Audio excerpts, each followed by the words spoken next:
Всем привет! Вы на канале Вкусно дома, и с вами я, Ольга Молодцова. Сегодня мы будем готовить очень вкусный домашний черемуховый торт. Этот рецепт очень простой, все делается легко и быстро. Сейчас сами все увидите, но получается невероятно вкусный торт. Итак, давайте посмотрим, что нам понадобится пока для теста. Яйца, молотая черемуха, молоко, сахар, мука, сливочное масло и сода. О креме мы поговорим чуть позже.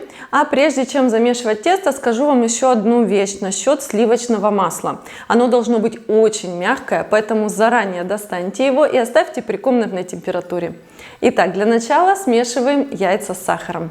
В глубокую миску разбиваем яйца, добавляем весь сахар и взбиваем до воздушной пышной массы несколько минут.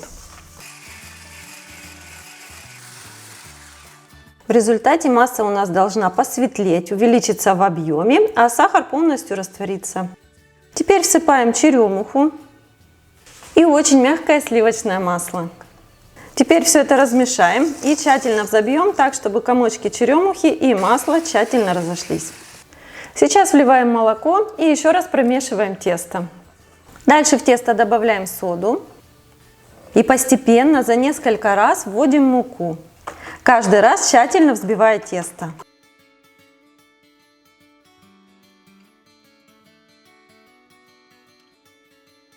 В результате тесто должно получиться примерно как на оладьи, не густым и не жидким, а вот так стекать с венчика. Здесь очень важно не переложить муки, иначе коржи получатся сухими и торт не выйдет таким нежным и пропитанным, каким должен быть.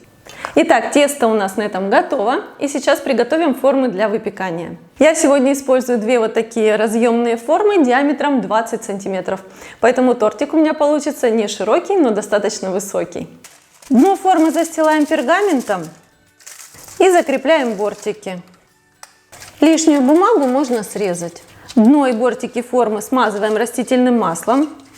Я разделила тесто на две части и в каждую форму выливаю половину. Верх теста нужно разровнять. И теперь наши коржи нам нужно испечь в духовке при температуре 180 градусов примерно 30-35 минут. Смотрите по своей духовке, но готовность, как всегда, проверяем зубочисткой. Кстати, пока коржи пекутся, первые 20-25 минут открывать духовку точно не нужно, они могут осесть. Ну а мы пока займемся приготовлением крема. Это будет очень простой сметанный крем, и для него нам понадобится 950 граммов сметаны. Я использую 3 вот таких баночки по 315 граммов и 300 граммов сахара. Причем нужно использовать именно 15% сметану, тогда крем получается довольно жидкий и им очень легко, хорошо пропитать торт.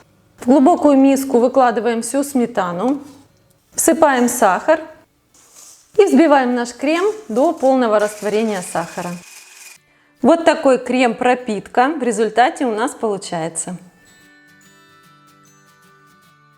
И если вы этот крем не будете использовать сразу, то лучше его убрать на время в холодильник. Итак, наши коржи готовы, они испеклись, и самое главное, что дальше мы должны работать с горячими коржами, не даем им остыть, и сейчас сразу же их достаем из формы. Аккуратно отделяем от бортиков и убираем пергамент. Обычно на таких коржах есть возвышенность, нам сейчас ее нужно срезать.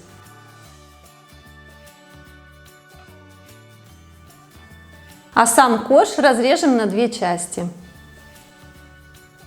Вот из этих срезанных частей нам теперь нужно сделать довольно мелкие кусочки. Можно поломать руками, а можно порубить ножом.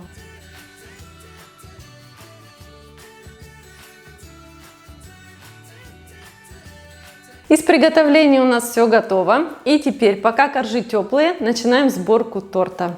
В блюдо выкладываем первый корж и пропитываем кремом сначала ту сторону, которая будет нижней.